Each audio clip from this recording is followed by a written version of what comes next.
지난 2022년 1월에 더불어민주당의 김영배 의원이 동성애, 양성애, 성전환 등을 인권에 포함시킨 차별금지법과 골자와 같은 인권정책기본법을 발의하여 큰 논란이 일고 있습니다. 더욱이 그 당시 정부도 거의 내용이 동일한 인권정책기본법안을 2021년 12월에 발의해서 국회로 넘어와 있는데, 이를 둘러싸고 입법 과정과 법 내용에 위헌적 소지가 있다는 지적이 나왔습니다. 특히 국가인권위원회가 국내 인권 문제를 다루는 범위는 정부에 대한 협력이나 권고에 그쳐야지 이 범위를 넘으면 위헌과 위법 현상이 나타날 수 있습니다. 몇 가지 문제점을 살펴보면, 첫째로 인권정책기본법안에 따르면 국가와 지방자치단체는 국제인권기구 등의 인권에 관한 권고를 이행하고 이를 인권정책의 수립, 시행 과정에 반영하기 위하여 노력하도록 함이라고 나와 있습니다. 그런데 국제인권기구의 권고를 이행하도록 강요한다면 주권 침해를 허용하는 결과를 낳습니다. 실제로 유엔 산하 국제인권기구 등은 한국 정부에게 사형제 폐지, 낙태죄 폐지, 차별금지법 제정 촉구를 하였고 심지어 국가보안법 폐지까지 권고를 하였습니다.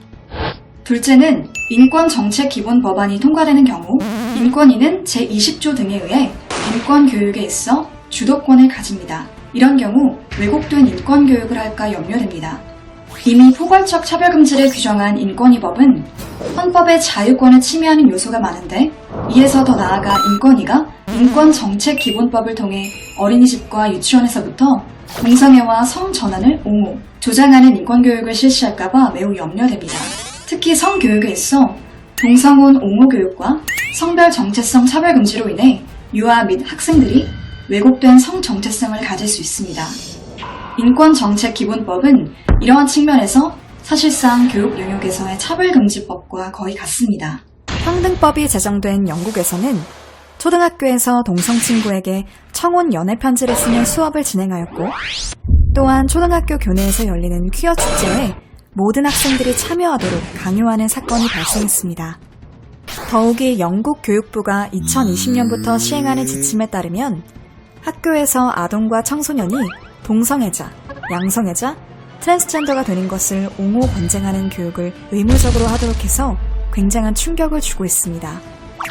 이러한 옹호, 권장 교육의 영향으로 영국에서는 지난 10년 동안에 성별을 바꾸기 원하는 아동과 청소년이 33배 이상 증가했습니다. 셋째는 정부가 국회에 제출한 인권정책기본법안 12조에 따르면 인권 침해에 대한 조사 및 시정 권고 등의 업무를 수행하는 인권기구를 지방자치단체에 두도록 하고 사무 범위 및 운영 등에 필요한 사항을 조례로 정할 수 있도록 했습니다.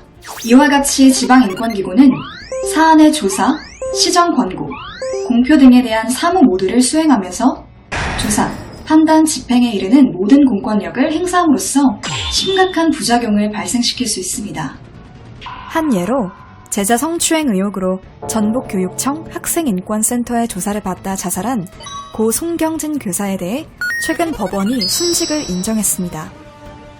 2017년 송 교사의 성추행 사건을 조사하던 경찰이 추행의 의도가 없었다며 내사 종결 처분을 했음에도 불구하고 전북교육청은 징계 절차에 진행했습니다. 당시 의혹을 제기한 여학생과 학부모 모두 처벌을 원하지 않았는데도 전북교육청은 끝내 직권조사를 강행했습니다. 결국 송 교사는 믿을 곳이 없다며 극단적인 선택으로 자신의 억울함을 알렸습니다. 법원은 조사를 받으며 극심한 스트레스에 시달린 탓에 자살한 것이 인정된다고 했습니다.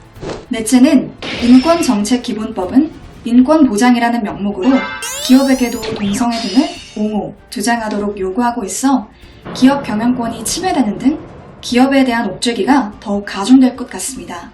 예를 들어 영국 회사 엔지니어인 테일러는 생물학적 성별은 남성이지만 자신은 젠더 플루이드, 즉 유동적 젠더라고 주장하면서 주로 치마를 입고 출근하였고 회사에 여성 화장실을 사용하게 해달라고 요구했습니다. 회사가 이를 불허하자 소송을 제기했는데 영국 고용재판소는 회사가 차별을 했으므로 테일러에게 18만 파운드, 하나로 약 3억 원의 손해배상금을 지급하라고 판결하였습니다. 자유시장 경제체제에서 우리나라 기업은 국민들에게 일할 동기를 부여했고 이를 통해 세계에서 보기 드문 경제 발전을 이룩해내었는데 기업의 경영 자유를 박탈하고 인권위의 결정이나 입장을 실행하도록 조직, 권한을 강화하는 내용으로 가득 차 있는 인권정책기본법안은 동성애, 양성애, 성전환 등을 인권에 포함시켰기 때문에 이름만 바꾼 차별금지법이라고 말할 수 있습니다. 건강한 우리 사회를 병들게 하는 나쁜 인권정책기본법을 반드시 막아내야 합니다. 우리나라가 서구의 잘못된 길을 따라가지 않고 오히려 그들을 옳은 길로 돌아오게 하는 선도적 역할을 할 수 있도록 국민 여러분들께서 힘을 하나로 모아주십시오.